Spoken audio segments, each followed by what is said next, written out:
We are back with another episode with one of my favorite guest I've ever had on, Good. That's a good Kathryn, thing. Yeah. my lovely wife. Um, Today, I want to ask you a question that I've asked several of my guests, and I have not asked you yet. So the first thing I want to say or ask you, Kat, is today in your life, what makes your heart sing? Like, what truly makes you really shine from your heart?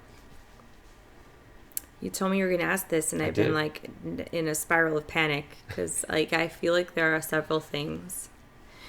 I really feel obviously that my kids make my heart sing. Like I particularly love in the mornings now. Our son loves to have like a good 45-minute snuggle when he wakes up. I really like that time, even though it's very early sometimes. Coming downstairs with him and just chilling on the couch with him. And he's usually that's the stillest he'll be the entire day. So it's nice to actually like absorb that time and get to like realize how little he is, and that's really good. And like any time with my daughter is like time my heart sings. She's just like a little light. She's such a good little soul. I love her. But then also like I love teaching yoga. That also makes my heart sing. So kids and teaching yoga, both. Yeah. Nice combo. It's a good combo. It is a good combo. Yeah. Because actually, sometimes when the kids, we've had a lot of the kids a nice yoga session. Yeah, Justin calls yoga practices a yoga session. A nice yoga or a yoga practice. sesh. Like yoga sesh. Babe, do you want to get in a yoga sesh? Yeah. I'm like, yes, I do. That'll bring you back into center you again. So we go back with the kids and then use that. So that's cool. That was a great answer. I love that. Yeah. We have you here today because we want to talk a little bit about being able to give and receive feedback.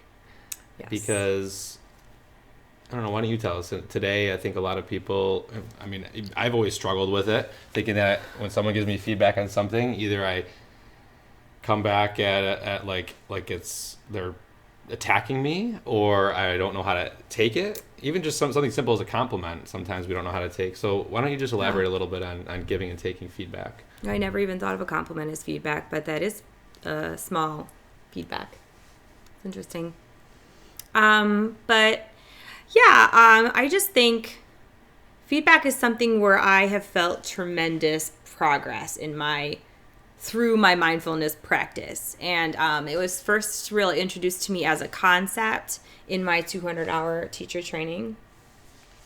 And it was just something really simple, like a real simple exercise. Like here, like give this person a thumbs up or thumbs down for some simple task we were doing like with a partner. And just the guttural reaction to the word feedback, how tied to it I instantly became, like, oh my God, I need to get a thumbs up. What happens if I get a thumbs down? You know, like, and it was like, we were practicing assisting. So it was like thumbs up was like just right.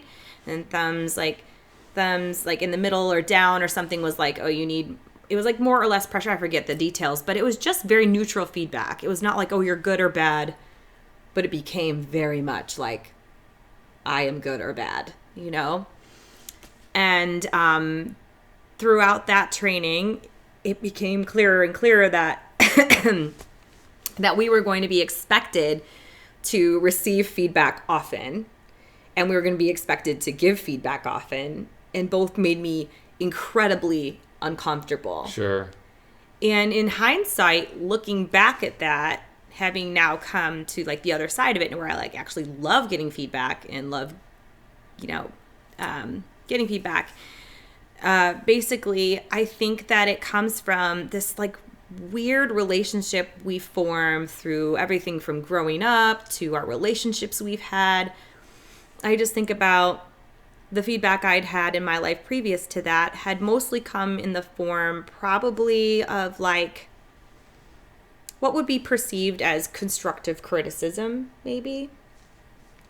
And no one really clears what that is with you as you're growing up. It's just kind of given to you. Like you're given grades you're given teacher comments.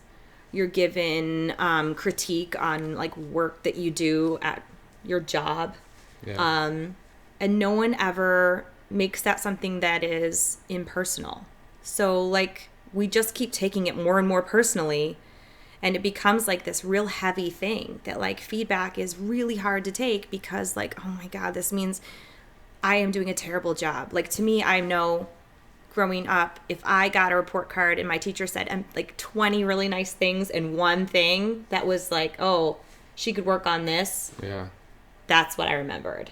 That's what you focused on, right? Yeah. Is the one it would thing? like ruin everything else because, and I would instantly be like, oh, what I wasn't enough, right? That whole thing, like, oh, what I did wasn't enough. And so this is all kind of like just what I've come to realize about my relationship with feedback is I think it's really common. I think a lot of people are very just reluctant to even look at themselves from an outside point of view. They're afraid of what people may say to them, that if they receive anything less than perfection, that they're not enough. And I think giving feedback, we're afraid of hurting people, and we're afraid of telling people they're not enough, and we don't want to hurt people. But really what it comes down to is that a big part of being mindful to me is staying within like the integrity of who I am, like staying true to me, staying true to what I say I'm going to do, what I say I'm going to be. So like, for instance, if I say that I'm going to teach a really effective power yoga class, and something is inherently not in line with that goal, I would hope someone would tell me that. Or I would hope I'd be able to receive that. So you... to stay in integrity with what I am saying I'm going to be. Okay, so you're at the point now where you actually want to receive feedback from people. And do you think that, I mean, because you've taught this before and you've gone through this before, do you think that a lot of people just want to do something and they don't want feedback? Do you think that that's, you said we might be scared of it, right? So our whole life, I didn't even realize that when you said that, by the way. So I never even realized like our whole life from school, grades are feedback, right? Comments on the report cards are feedback that people are constantly giving us. And job reviews, parent discussions. Yeah, whether you did things your friends say, sports, like you coaches. If you coach, yeah.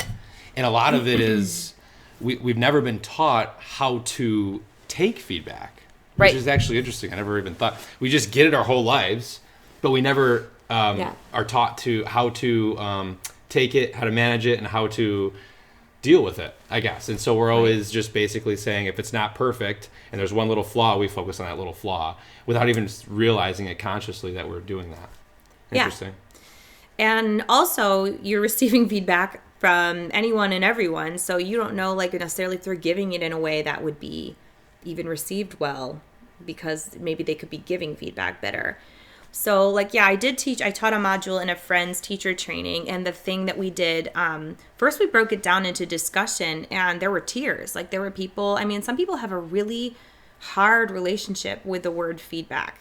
What do you mean there were tears? Like what? I mean, like when you ask people their relationship to feedback, some people have not had kind feedback ever. Some people have had very cruel feedback. They've had really not fair feedback. And so that they really have a damaged relationship with it, even beyond like what I'm talking about. Like I had kind of like maybe like a tight relationship with it, something that was a little rigid. But like some people I think have a really painful relationship with hearing anything because they're so tied to like not being good enough. They've just been told they're not good enough. And so that had to be cleared first. And then what we did as just a fun exercise to talk about like how neutral this is we played charades in small groups. And the person had to act something out in a group of like 4. And then the other 3, whether they guessed it or not and the time allowed, had to give them feedback on their performance. So like no one's going to be tied to their performance of like, I don't know, 101 Dalmatians, right? Like, who cares? Yeah. It's just going to be like, what you did that was effective was this. What you could have done that would have made me guess it was this. So you start with a positive. Yeah, well, you start with what's effective. That's the way I was taught. You start with what's effective, and then you move to what's missing or what's next. Okay. So, like, if someone were to come to me about my yoga class, they might say, like, your volume and your command of the room was really effective. What was missing, I don't know, was dimming the lights in hips or something like that. I don't know, something logistical. Maybe what was missing was more of a message throughout class. Like, whatever people feel is actually, like, could have made it a little stronger.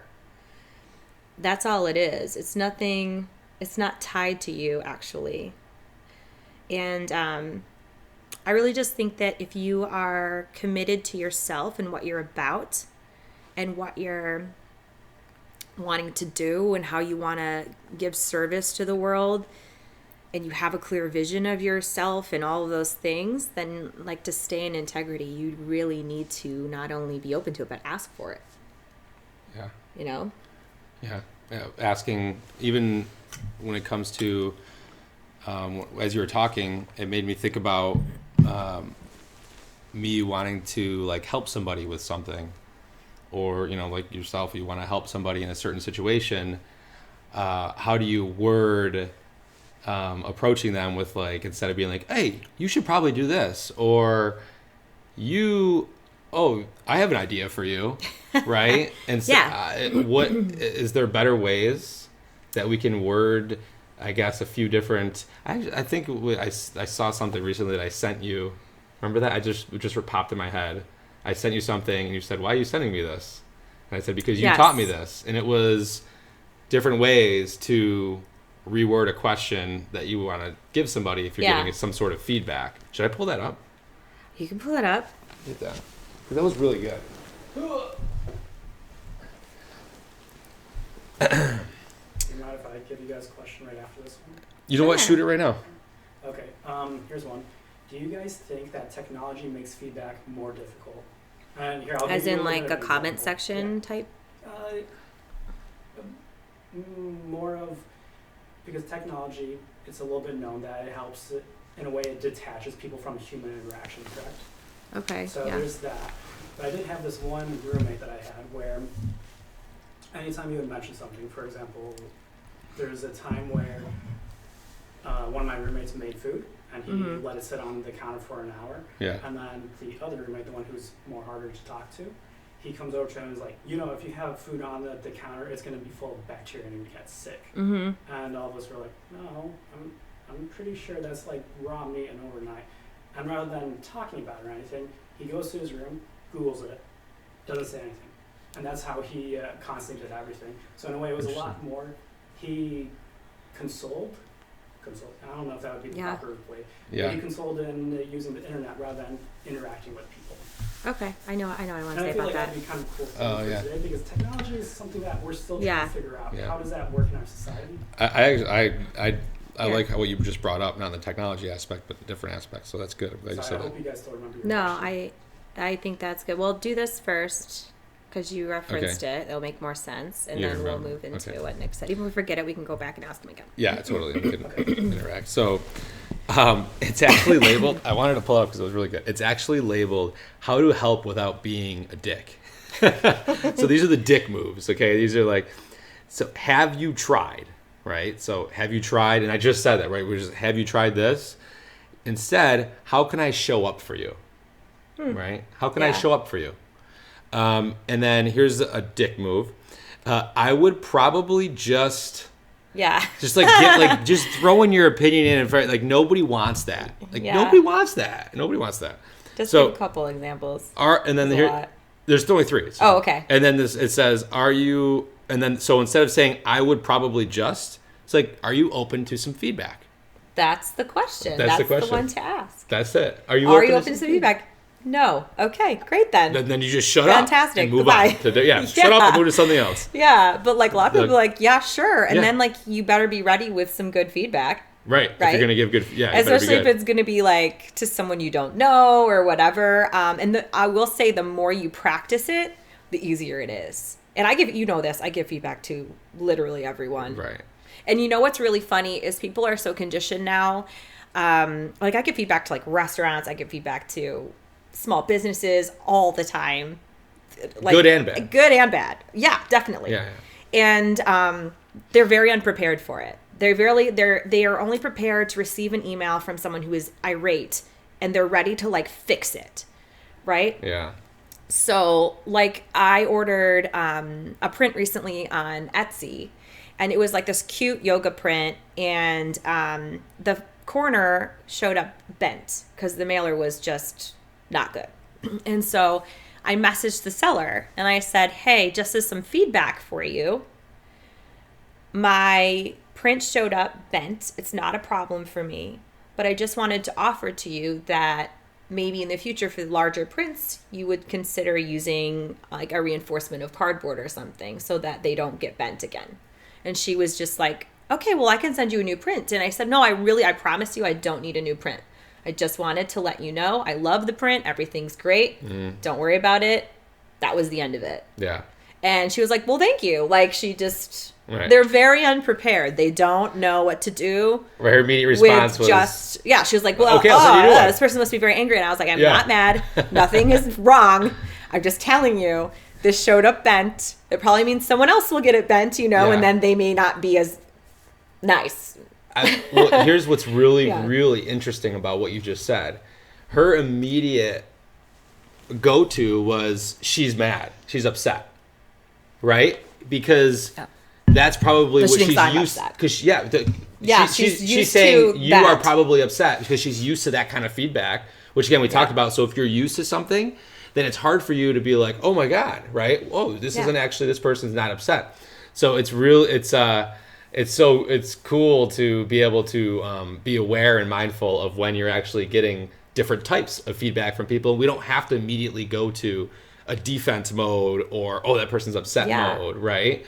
And during the small break here, Nick just brought up, and then I'll let you talk here. But Nick, good, thank you. Well, Nick just brought up here. He was talking about technology comments. Well, I guess we'll go to that in a second. But comments that individuals make when they're like, he was talking about dishes, right? Hey, why are you always leaving this dish in the sink? So there's two ways that's viewed, right? The person that is leaving the dish in the sink can take that comment and get upset and defensive because of the way that person's saying it, right? Right. Or if they want to take a mindful approach, stop and say, okay, this person is upset that I'm leaving the dish. I left the dish there. I did do that. I don't like the way that they said it to me, but I know what they mean by it. So I'm not going to get defensive. Right. I'm going to not do and just say, okay, I won't put the dishes, right? So that's dropping your, I guess you could say ego, right? And just letting yourself be and realizing what they meant by their feedback. I guess we can call that, right? And to stay in integrity with like, okay, if you're living with someone, like I would assume the goal is I'm going to be a good roommate. Like that's the drishti. That's the goal. Yeah. We're all going to be good roommates. We're all going to live here. It's going to be great. Yeah. So keeping each other in integrity is important with that. Like, remember how we want to be good roommates? Like some feedback for you is when you leave the stuff out on the counter, it really bothers me, or, I love most of how things are going, but what could be a little better for me is if you cleaned up within a few hours of making a mess in the kitchen. Doesn't have to be right away, but it bothers me if I come down in the morning and there's a mess, or something like that. Yeah. I think it's important to hold each other accountable. The feedback is important in that way. You said two things. Oh, sorry. I was just gonna. Well, what did you want to say? Because you said two things that were really good there that I wanted to point out to the people listening. Is you said I feel, right? You use the words I feel, and it bothers me when. So you're expressing yourself through your emotions, right? That is, I feel this way, and it bothers me when, and so that you're coming across from like, with an emotional empathetic. Well, no one can argue with how you feel. Right, exactly. So if you come across at that point, then that's a great way to give somebody feedback about how you feel about a certain situation. Right. And that just makes things, when you come from that place of like emotions, and I guess you could say love, it just makes things so much more cordial and better in situations. And Like we're working on that all the Always time. working on it. Yes. And it's hard to do. yeah. It's hard, like, Oh, in the yeah. heat of the We're moment to human. not be like, you did this, and Yeah. that was so annoying, and whatever it is. But if you can really rein it in and boil it down to, Yeah. like, what you need to say, and I feel first, it's always better. Yeah, that was great. I wanted to make sure I said that because it was two great things that you said before you going. You said... Well, I was going to talk Technology. about something that, well, Nick was saying that one of the things that gets in the way sometimes Yeah. is now it's so easy to, it's kind of like a little different than what we're talking about, but it's still worth talking about. Where Okay. he's talking about, like, if someone brings something up, like he was saying that this kid leaves his stuff on the counter, right, that he lives with, his roommate, and then another roommate says you shouldn't leave that out because a bunch of bacteria is going to grow all over it and then you won't be able to eat it or something. And so then the other guy is like, no, that's not true, and goes or whatever, whoever, one of them Googled it. Yeah. In order to, like, have the final say. And so it really wasn't even about feedback at that point. It becomes about, like, righteousness. So I think that there is definitely, like, that line that you cross. Is it, like, about making this person better? Or is this about being right? It's a very different Is it thing. about them or is it about you? Yes. And Nick was just saying that, like, technology is such an easy vehicle for feeding that frenzy of righteousness. Like, no, you're wrong about Game of Thrones. Like, I'm going to prove this right now. Like, we are going to look this up. You know, like, it's so simple. I look up things in the middle of shows all the time just because I want to know them. But, like, if you're in the middle of an argument about a topic, like, you can't argue. There's facts, like, right in your palm of your hand now. You know, and so technology or no technology, I think that can creep into feedback a little bit. I think it could be like, I'll just keep using the yoga class because it's like concrete and we keep using it. Like maybe there's another teacher that takes my class or I take someone else's class. And let's say I take someone else's class and I think in my head, I think I could do this better, whatever they're doing. Right. And I want to give them feedback from that place. That's not a good place to give feedback of like, no, none of this was good. Like, let me show them how it's done. You know, like I'm right. That's coming from a place of like righteousness and something. Yeah, it's like completely ego driven versus being in someone's class, noticing something, I don't know, just a weird cue or something, and just being like, you know, I'm going to tell them about that because it didn't really land. And if they just fix that one thing, this class is just great. You know, like, they're two very separate places to come from. And I think that if you're finding yourself wanting to be right, it's probably not the time to offer feedback. Yeah. I don't think that's the time. And I think and I am 100% on board and understand exactly what you're saying. I love that. When I was in, I went to that Tony Robbins retreat. We did feedback stuff. We did a lot of feedback stuff. We were giving feedback to people. Mm-hmm. And what I realized is you have to also care about helping the other person. Because if you truly don't care about helping them, your feedback's going to come from a bad place, and it's not going to come across well. So if you don't care about helping somebody or even, you know, providing that feedback, don't do it.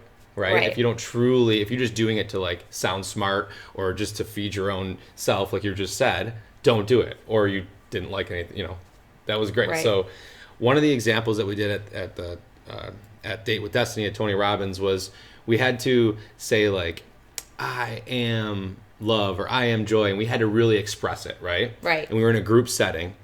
And the way they had us do it was you would say it just one time. And then each person would give you feedback if they felt like it was authentic.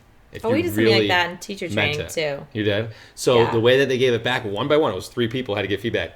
I was uncomfortable as hell. Because I was like, wow, I'm not used to Am I going to fail? I was literally like, oh no, these people are all judging me. Like, fail Tony Robbins. Oh crap, these people, like, I'm like, but it's weird getting them to give her feedback. You know what I mean? Yeah. So they came and they were like, and the way that they set it up was they say one thing good, and then one thing you could probably work on that you didn't, or didn't feel that you didn't feel like I was authentic at some point.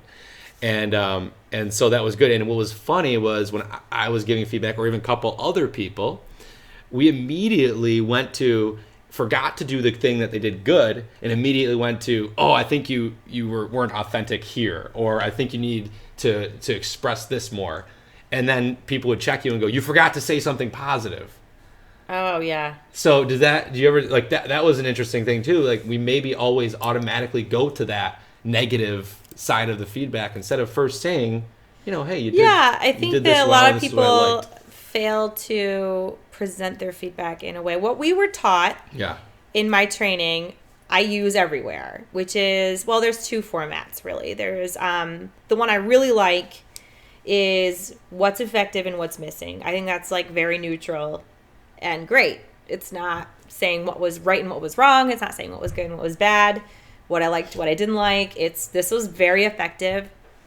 The way you do your podcast is very effective in the way that you speak. Your podcast is effective in its message and its guests. What's missing is, I don't know, like a theme song. Like if you want to give feedback, it's just that. It's just a format. You fill in the blank. And then there's another one that we do that is keep, stop, start. I don't use it very often, you can tell. Keep, stop, start. Keep, stop, start. So in yoga class, keep that tone of voice, stop demoing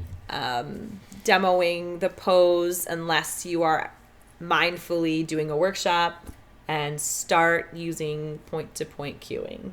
You would just give that. So what does it say it one more time? Keep, stop, start. Keep doing stop. Keep, stop, and start. start. That's really good. That's good advice. I like that. Yeah, I don't use that one as much. That one takes more like brain power. Yeah. To me, it's very easy to categorize. This is effective, this is missing. Sure. Yeah. That's good, though. That's really good. What about, now how do we do we just, like, how do, I think you taught that's it, the so how do we harder take it? end. What do we do? I think that asking for it empowers you, right? It's not going to blindside you. So I think asking for feedback has really been the game changer for me. I think that, like, getting comfortable with being uncomfortable. Like, I just had to, like, start asking for it. And so almost anytime I have a teacher in my class, I ask for it. How do you respond? And it still makes me a little uncomfortable. Yeah. Everybody, I think, always is going to have, like, a little edge to asking for feedback, but I love it when I get it. Sure. It always makes sense. I'm always, yes, like, that is missing. Thank you, What did you ask me? Sorry, yeah, I was. How do you respond? Like verbally, how do you respond? How do I respond when they give me feedback? When someone gives you feedback, Thank you. That's just a thank you, and that's it. Yeah. Literally, that's it. Like, you don't have to say anything else. Yeah. People give me the most ineffective feedback you've ever heard in your life, and I still say thank you. Thank you. Perfect. Yes. Even with, like, a physical comment where someone says, "Hey, I really love your earrings." Yes. Thank you. Thank you. And that goes back to the, like, I think it's very hard for people to take a compliment. I never have ever thought of a compliment as feedback. And it is. And it is so hard to take a compliment. Yeah. It's so hard. Like, there's always thank you. Blah, blah, blah, blah. Like, you feel like you have to fill the space afterwards. But just saying thank you and owning, like, the positive feedback coming your way is really good. This is just a couple of examples that I've heard recently, actually, on a podcast, somebody talk about when they were saying, like, they'll hear somebody give a compliment, like, "Hey, I love that shirt," and someone will go, "Oh, this thing. Oh, this was like $3 at Target." That's like, totally me. I feel like I need to tell everybody about my deals all the time. Yeah, I mean, I guess that if that's what you're doing, it's a service. I have to. But I get what you're saying. Thank you so much. Would you like to know where I got it? How about that? I feel like people would be like, okay. Like, they'd be like very weirded out by that.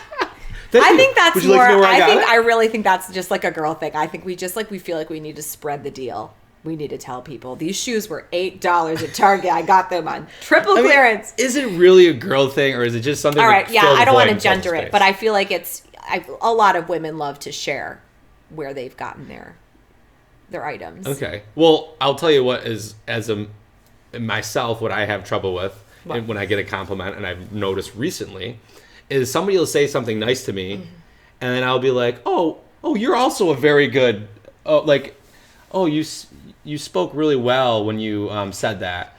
Oh, thank you. You're a really good speaker too.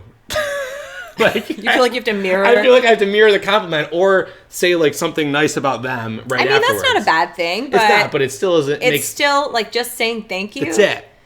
So I would say like practice asking for it about anything at all. Yeah. Like practice asking for it, and then practice saying thank you. And just being done with literally, and just shutting up Yeah. because it's for some reason we all have to fill this weird Yeah. void, and then Like if you know someone has listened to this podcast, say, hey, I'm really looking for feedback. And you can even tell them if you wanted them to put in a format. Can you tell me what's effective and what maybe is missing for you? yeah, Just ask them. I have people reach out with feedback without me even asking, but I should probably ask. But it's more, probably 'cause I'll like, take great it. job, right? Probably like, because people want to pump you up. Somebody and- recently said, hey, you know, I really love your episodes. You're missing you, though. You haven't done anything too much like about why you're doing this completely and your whole Such story, good your whole feedback. history, like just your story. And I was like, oh, that's really good. So I was thinking about creating a whole episode on that. That would be a great episode. Yeah, which I'm probably going to do very soon. So, like, that was some feedback I get That's from people. great feedback. And by the way, not all feedback is great feedback. You don't have to. Just an aside. Yeah, you don't have to take it. No, you can just you throw it definitely out. don't. I throw out a lot of feedback. But still say thank you. Say like thank said. you. You can even try what they are suggesting.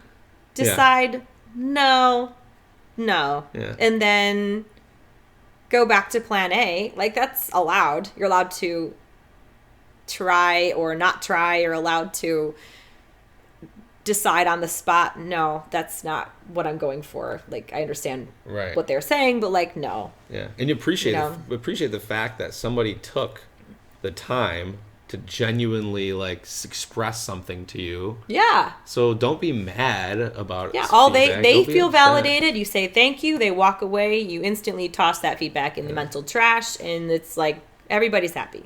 Yeah. It doesn't matter, Yeah, you know. But and then here's I want to I don't know if we talked about this before, and this has to do with feedback or commenting on things, is using the word all the time. And Yes. because I think this is good for work stuff with bosses and employees and employees. This is good for talking to your kids. This is good for it's really good for relationships. like always and never statements. Yeah, like like- you always do this. You Yeah. never do that. You Right. do this all the time. Like me personally, it bothers me so much when you use those statements, and I know it bothers the hell out of you when I use those statements because we both could literally look at each other and go, always. Yeah. It's like And then it yeah, literally like- turns into you're a like, joke. okay, that one time. Yeah, all right. Yeah. One time today, like just now, you said it. Yeah. So.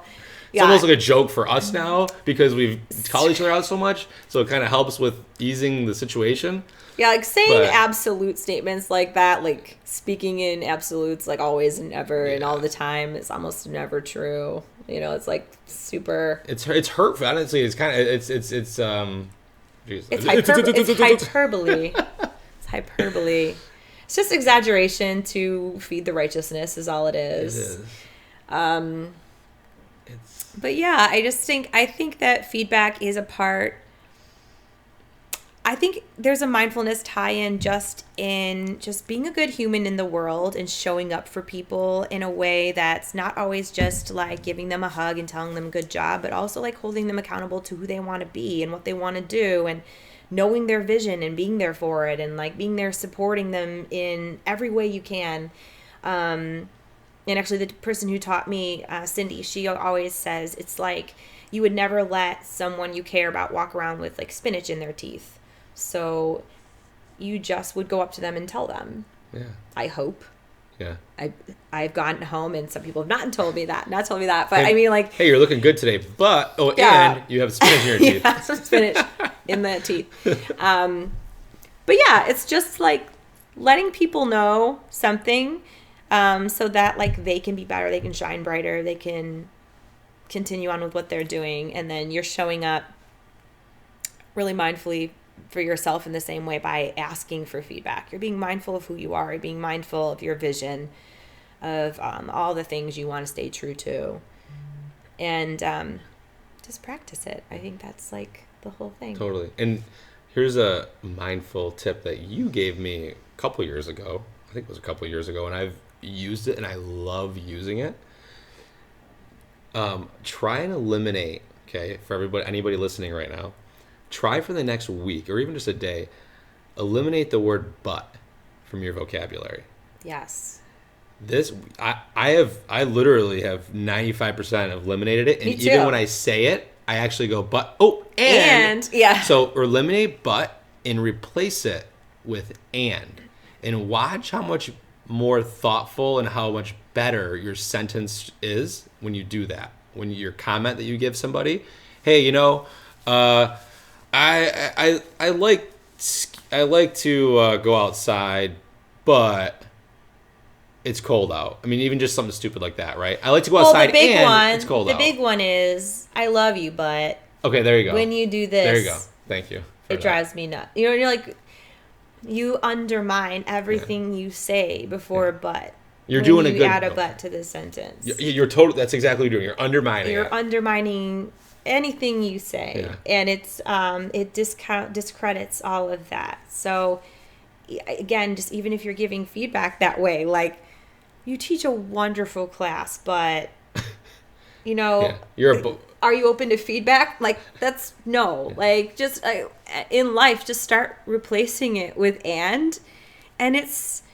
You find that things aren't mutually exclusive. It's like, you teach crazy. a wonderful class, and I have a couple feedback tidbits for you if you want them. A boss to an employee is like, you're doing a great job, but that's undermine that's that whole totally thing. undermining.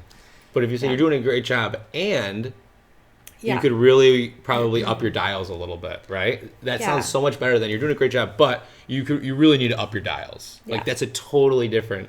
So that's really you told me that because I think Cindy told you that. Right? It was actually Cindy does they did talk about that a little bit, but a friend came over and saw I have like this silver ampersand, like the and symbol, sitting on our mantle, and she was like, "Oh, is that because you say and instead of but?" And I was like, "No, tell me about that." And she told me about it, and I was like, "Huh." So I like slowly started trying it out, and it's really hard at first. It's like reworking everything you ever say. Oh, it totally was. And then I feel like I have to write it also. So like in emails, I have to, and I usually make it all caps. Like, I'll like say what I need to say, and then like and in all caps, and then I offer the second part of the sentence. But it's a really good practice. Nick, have you heard that one before? Cool. Have you heard that tip? Yeah. Oh, okay. I got another question. Cool. Oh, Nick has another question. Nick has a question, Nick. Okay. Nick's our video. I've said this before, but he's the videographer, and he sits patiently, he lovingly. Has really good questions and thoughts, though. Yeah, he's a thought leader himself over here, Nick. A lot of it comes from just learning communication, and this is where it comes from. Do you feel like sometimes emotions got in the way of the good feedback? And this is coming from when I learned a little bit about feedback back in college, where the teacher, his example was, he got home one day, his wife got a haircut. And she said, "What do you think?" And she's, "It's good, honey, but it's not really my style." And she made him sleep on the sofa that night.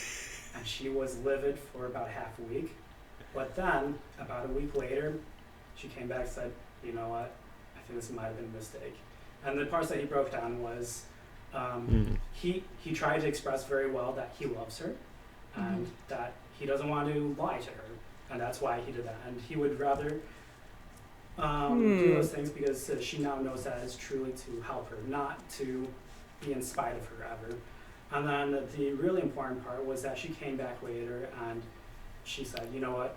It was good feedback. It's just that I wasn't in the right place at the moment for that." And he said that like sometimes people will shut down because they just don't hear whether it's good feedback or not. So like, I'm just gonna be quiet now. I don't want to be complaining about the world. There's a lot of right there. There's a lot to that. My direct thought on this is that I don't think he needed to give her that feedback. I think that was, if we're going back to the law of like, is this about her? Will this make her better? Yeah. Will this make her better if I say this? If that is like what your litmus test is or whatever it is, then maybe the answer was like, no, I don't need to give this feedback to her. Because That's you know? almost saying like someone's like, hey, you like this bathing suit on me? I do, but you kind of look fat in it. Yeah, like it's the same I think if idea, it's about in someone's my opinion. appearance, that's so personal. And that's like so many women just really want their husbands to like love what they look like, and she probably wanted to look beautiful like for him. Yeah. And I don't know, I just feel really bad for her. It's, And as a personal aside, yeah. please don't ever tell me that my haircut is not your style. It won't go over well. I won't make you sleep on the couch, but I think that when things are that personal, yeah, I don't know if you can expect someone to take feedback in a way that isn't personal. So as right? If it's actually about your person. Yeah. It's a total weird thing, because as a male, if you said that to me, I'd be like, dang, I got a crappy haircut. Do you know what I mean? Like, I wouldn't take it as personally, because I'm like, oh, I can just get it cut later, whatever. I don't care. It's not a big deal. So it's an interesting, right? Because maybe there's like I don't know, maybe there's like a little bit of a difference just in, women. There's such a different standard put on women in terms of how they need to look and how they need to present, and everything's got to be perfect. And I think it's very different. Guys don't. I mean, I love the classic example now of like, look at Ed Sheeran and look at Beyonce and look at all the things that each one has to do to have a hit record. Like Ed Sheeran shows up on stage in a flannel. He's rolled out of bed. His hair looks like a mess. This is so true. Beyonce has bleachers of dancers, 10 outfits, a makeup team, a hair team, 6 wigs. Like, you know what I mean? She's got it all. Yeah. And that's, they're accomplishing the same goal. It's just, there's just a lot of standards put on women. Small feminist rant. Sorry. But I just feel like it's so as males, different. So we need to be more mindful of that. We need to be mindful of that when we're giving compliments. Give a compliment or don't give a compliment. Right. But if she's saying, "Do you like my haircut?" Yeah. I mean, if you don't want to lie and that is more important, I think you have to weigh out. Going back to what Nick's saying, there's weighing out. If it's more important to you not to lie, go for it. Right. That seems like it maybe is more about you. Right. It's more important for you to show you love your wife, tell her haircut looks great. Yeah. And chances are later that week she's going to come in and say, I super hate my hair. And she's going to come to that realization herself if it doesn't look good, Yeah. If you wanted to, I would completely reword it. I'd be like, I think your haircut looks great, and I do like it longer. Then I do like your hair longer. Like, if you wanted to tell them what you like, really wanted to say it, but that feels weird to even say. You know what I mean? Like, because it's her hair. Yeah, it's like, okay, I love it, honey. Great. Or like it's you great. could even you could even get real it? creative and say, like, oh, you look like you're so happy with your haircut. Yeah. Like you look, it suits you or whatever. Yeah. Just you don't have to lie, but you. That was a good question. It was a really good question. That was a good one because it is a different scenario. It's technically feedback, but I do think that maybe in that situation, maybe unwarranted feedback. Yeah. Well, what if the response was this? Because this is funny, right? What if the response was, "Do you like it?" Yeah. What if you asked if I liked it and I said, "Well, do you like it?" That's not feedback. That's just a response. Is to get ready for Thanksgiving. Just let you know. 'Cause this is coming out just days before Thanksgiving. Oh, just to prepare everyone for all of the unsolicited family comments. Oh my gosh, my family has a lot of those. Not the people who are coming this time though. But yeah, like sometimes those comments, they come fast and loose. Yeah. And be ready. And look who they're coming from too sometimes. Like if you know that person's just like a terrible human at all times with the way that they act and the way that they are, and they're giving you a comment or feedback, literally, I mean, me personally, I let it go in one ear and out the other, and don't even thank you. let it bounce in my soul one bit. Yeah. That's so funny. Yeah, that's... I know, like Thanksgiving is such a point of anxiety for so many people because they have to sit with different political beliefs and they have to sit with I don't know, family members they're estranged Oh, from. if you're listening to this, Just do not bring up politics at Thanksgiving. Thanksgiving. Thank you. Do not. Nobody. No. If you do, leave the dinner table and go home and go to bed. This is not the political climate to bring up politics at Thanksgiving because you will be on two sides of the fence. Yeah. Unless you know you're all on the same side of the fence, then go for it. Yeah, have a rally. Fun. That'll be fun, yeah. Have a real good time. But if you've got one off and you know that person does not agree, just keep it to something else. You know? Just no need. Actually, we were going to talk about the holidays a little bit, so it's kind of like a nice little segue. Are you closed on the topic of feedback, at least for now? I think it was great. I think you gave some great responses and great answers to it, and I think the audience can take a lot from that. Yeah. Good. Okay. Well, we were talking about So thank you. I appreciate. You are welcome. I appreciate your feedback of the feedback. I give you a lot of feedback. Justin gets a lot of feedback. Gave you feedback earlier. About the holidays, though, we were just going to talk about, like, just a little bit, I don't know, like, mindfulness around the holidays. And that was, like, just one thing.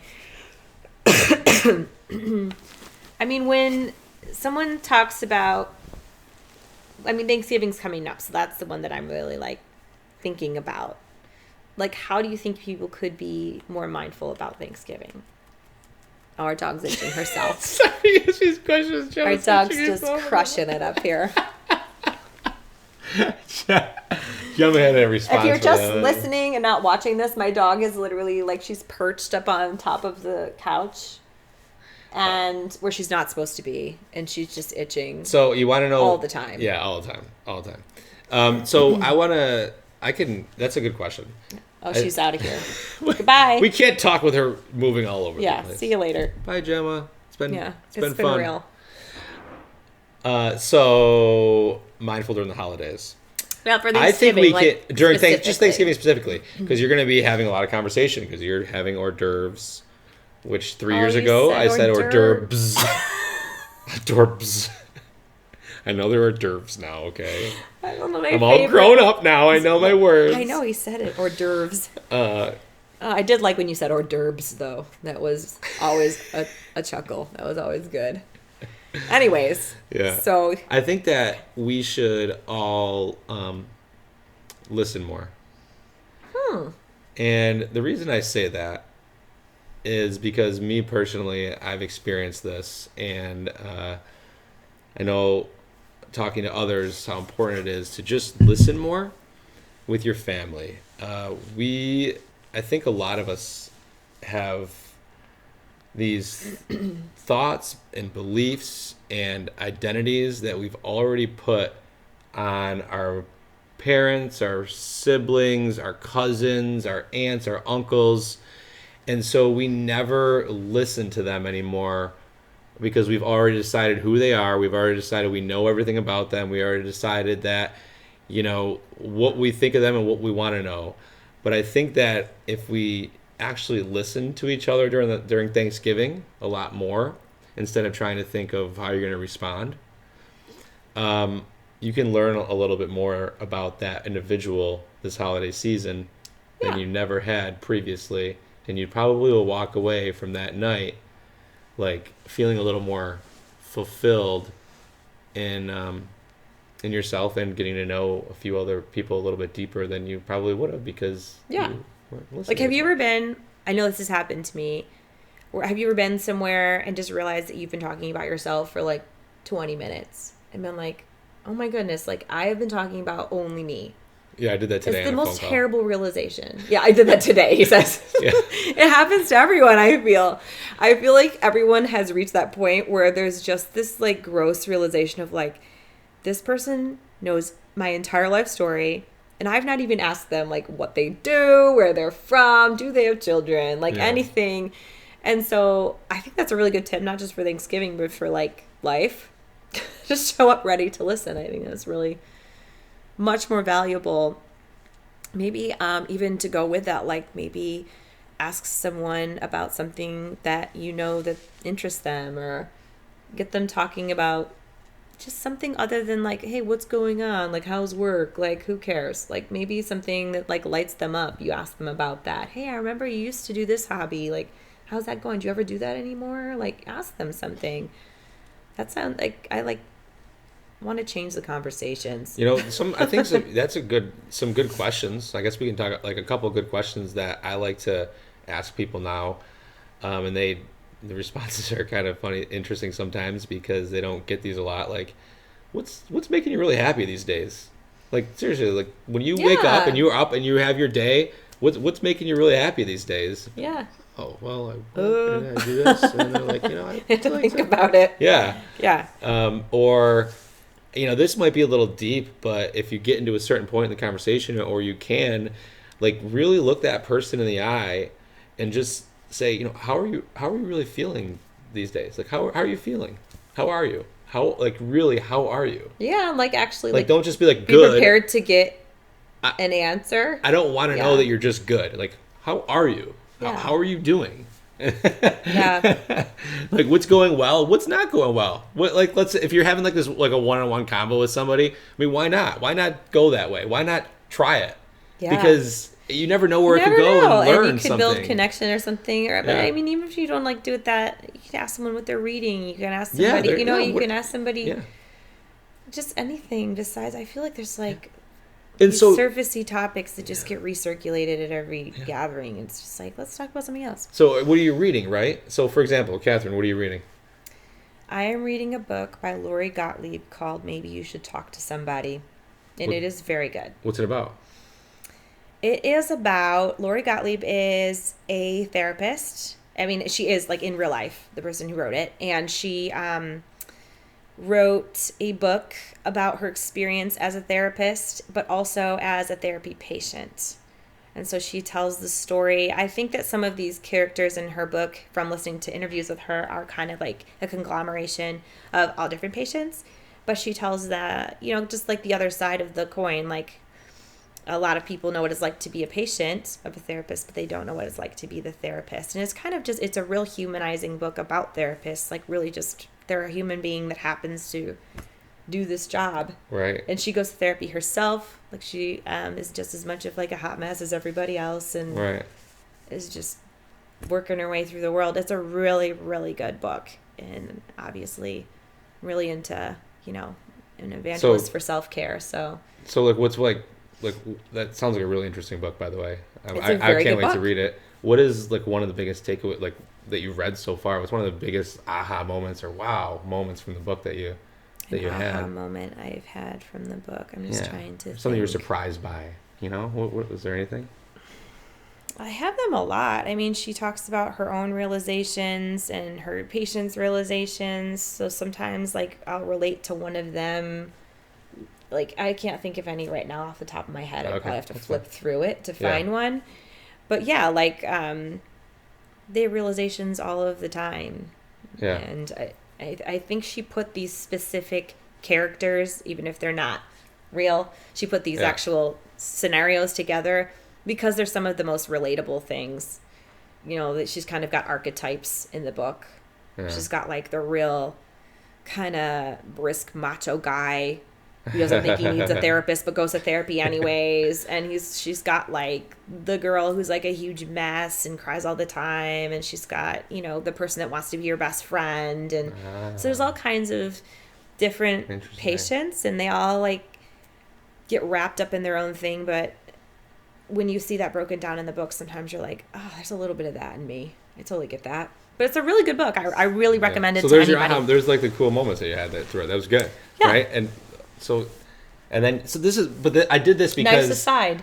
I did this. That was Reading Corner with Kat. Reading Corner with Kat. But I did it to show that the kind of conversation that you could have that's a little different than the normal conversations you have with people. Yes. Right? And actually, now my next question would be, if I'm just like talking to you, I'd be like, I actually have been thinking about getting a therapist, possibly. I might be that macho person you mentioned. I don't know. Do you go to therapy? Like, do you see someone? Yeah, I do. Yeah. So that's conversation. Yeah. Well, right there. So instead of that's what I wanted to kind of just do there. So that's, something really different. good. So listening, essentially, maybe asking more about things that will generate better conversation. Yeah. Totally. And then for me, like, I think for me, mindfulness, there's so much junk mail just out in the ether right now about food. Like, you don't have, like, I feel like people are so tied up in food, and it's the saddest thing to me. Like, you know what I mean? Nick's shaking his head. Yes. Like, eat the thing or don't eat the thing. Eat what you want to eat. Eat as much as you want to eat. Stop judging yourself. Don't feel like you need to eat the thing that you don't usually eat. Don't feel like you can't eat the thing you don't usually eat. Like, I just feel like mindfulness this holiday could just be being true to your eating habits. Could be self-compassion, letting yourself off the hook. Could be, like, some people really need to do a deep dive into just not shaming themselves. There's so much, like, food shame in anticipation of Thanksgiving. Like, oh, like, even the gym discounts for after Thanksgiving, like, all kinds of stuff. There's advertisements that feed into it. And it's like, one day of eating 4 pieces of pumpkin pie is not going to touch your waistline. Just eat the way you usually eat the rest of the time. It's going to be fine. Everything's going to be fine. And by the way, if it did make your waistline expand, you'd still be fine. You'd still be a good person. It doesn't matter. None of this matters. It's all created to sell us things. So I think mindfulness comes into play when you feel those thoughts creeping in, whatever they happen to be. Everybody's got something different about food. Recognizing that thought like you would in, like, a meditation or something. Yes, okay, it's there. And then, like, asking it to leave. Like, ask it to leave, and then, like, put a little more gravy on those potatoes.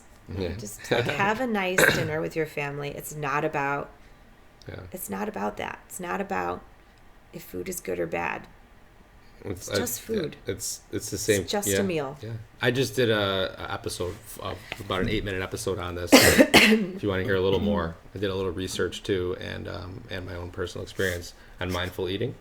So if you wanted to go back and look at that, I talked about that during the holidays, what mindful eating's like. And I listened to that, and I was really afraid that you were going to veer into, like, be mindful and don't, in the way of, like, don't eat excessively or something, because I'm so preconditioned that is what, like, mindful eating has been presented as. I feel. But I didn't do that. No, you did a great, fantastic little 8 minutes on it. I thought it was great. Oh, I didn't. You listened to that? I listened to your Friday thoughts. I honey, did. Do you really? I did. I listened to your Friday thoughts. Oh man, I didn't know that. Okay. Oh geez. Okay. Thank you. But yeah, I as I said on there, I eat an egregious. I love that word. That's a good word. An egregious amount of pie. Like, I said to Kathryn, I need to make 2 pumpkin pies because of how much I eat. And she's like, I don't think Justin we need eats to. Oh, by the way, should we talk about that you're making the pumpkin pie? Yeah, I'm making my first pie, yeah. Oh, you talked about that. It's my second pie, you're right. No, I didn't talk. Well, here's how this went down. Going back to the theme of righteousness, Nick, is that Justin wanted to make the pies for Thanksgiving, which I do every year. And I said to him, darling, no, you cannot make your first pie on Thanksgiving. And he said, why not? And I said, because you don't know how to make a pie, and that's not the day to mess up making a pie. And so Justin made a pie the next, 2 days after. Went out, bought all this shit, came home, made a pumpkin pie out of pure spite. And he claims it's not spite. I know it was spite-fueled. And it was delicious. So now he is making the pie. It was delicious. He is making the pie for Thanksgiving. And I'm just wondering if I can shame him about anything else and get him to bake me some other stuff. I don't know. At that point, I did have something to prove. Like, my ego was like, okay, I am making this pie. I could do a one and done. And I made the dough from scratch, the crust from scratch, and I did the recipe, and I baked it, and it came out. I mean, honestly, I was did good. give you like maybe a teensy bit of guidance, like a tiny bit. Yeah, you did. I could tell you totally wanted to come in and I like. really wanted to swoop in and do it, but I gave you a little guidance, and it was delicious. It was really good. It was actually like very, like the pumpkin pies I make are like more pumpkin-y, and this one was like very like full of spices. It was very different. Yeah. That was Pie Corner. We just did Pie Corner. Corner's really It was good. really good. But anyways, I just think that like just a little mindfulness at the holidays doesn't hurt. Do you have any other tips? I think those are like the No, I some think pretty good ones. conversation, mindful in the convo. Excuse me, mindful in the eating. And then Nick has one more. Nick has a One mindfulness. final You're question. good, dude. I appreciate you. And it's mainly because of who you guys are. Are you ready for that? Crazy people. We're ready. No, it's because you guys have a family and all. And I feel like a lot of this was geared towards interaction between adults. Oh yeah. But Ah. during holidays, it's a time for the kids to learn how do we interact during good times, celebrations, and with other family as well. So is there, and sorry, this might be on the spot, is there anything that you're going to do to help include your children and help them see, hey, this is how we interact with family and we do love each other? Yes, I actually was thinking of doing like a little activity that I know my family half will really like and the other will probably cringe at. I was thinking of maybe that we could write or draw something we're thankful for and say it when we sit down for Thanksgiving, because I really want this holiday for my kids to be about family and giving thanks. I don't care at all about the whole story of it. I don't subscribe to it, like any of the whole pilgrims, quote, Indian, any of that crap. I don't care about that. I care about this is like we get together, we do. It's crap. It is. Nick's looking cringy over there, but it's a creation. It's not true. So I don't That's care. for another podcast. It's for another episode. podcast. It's a different podcast. But what I want them to know, regardless of what they learn in school, regardless where they learn anywhere else, is that at our Thanksgiving, we get together, regardless of like if we agree with every family member, whatever, this is time to be thankful for them and and I was thinking I was vacillating between something you're just generally thankful for, or like it would be kind of nice to say something you're thankful for and like another one of the people that was there I thought would be kind of nice too. I don't know. I'll decide one of those. Yeah. So we can do like we did at our dinner table, like something but I like the drawing thing because it includes the kids. Yeah. And then say something kind about the person to your right, or say something kind of the person across the table from you. Yeah. That's actually a really. I'm glad Nick asked that I think that because would be really fun to do. if your kids see that kind of like interaction with the family, then they know that it's not always like butting heads, and because everybody has their issues, right? And arguing and stuff like that with family. And here's a PSA as a mindful parenting tip. I think also if we're talking about kids, I think that being cognizant of the fact that kids do not have to kiss or hug people that they see once a year is a good thing to remember. Like, that's in essence a stranger. And so something you could offer to their kids is maybe a fist bump or a high five or something like that is a really nice way to still show some affection. And I think it's more for the benefit of the adult. So the adult feels like, okay, I said goodbye to this kid, while still like not making your kid, have to kiss Aunt Ruth that they like really don't want to kiss. That's weird. It's just sending the right message that like, hey, you don't have to kiss anybody you don't want to kiss, and you don't have to be hugged by someone that you don't want to be hugged by, but this is family and we do have to say goodbye to them somehow. So give them a high five. So I don't know. Those are things that come to mind for me. What do you want to do with the kids? Anything else? That was perfect. What I do with my friends' kids that I don't, because I see them every so often, if I say bye, I do usually say like to them, if they're old enough, like little, just be like, you want to give me a hug bye, or want to do a high five? Yeah. Just give them the option. Give them the choice. And be like, if they come over for a high five, great. If they give me for a hug, they great. might want to give a hug. So I'm not like, come here, give me a hug, bye, and not like, it's not be that adult, the creepy adult that's like, give me a hug and a kiss on the cheek. Yeah. I feel like we've all had one of those in our life where you're like, oh no, it's going to be a big wet kiss. Yeah. No. So. Yeah. So that's good. I think that's pretty much wraps it up. Yeah. So, but I want to ask the question that I ask everybody else to end this up here. Oh no, I wasn't prepared. No, you don't. There's no preparing. You're lucky I prepared you for the first question. Nobody knows that. Still wasn't prepared. No one knows what I'm going to ask.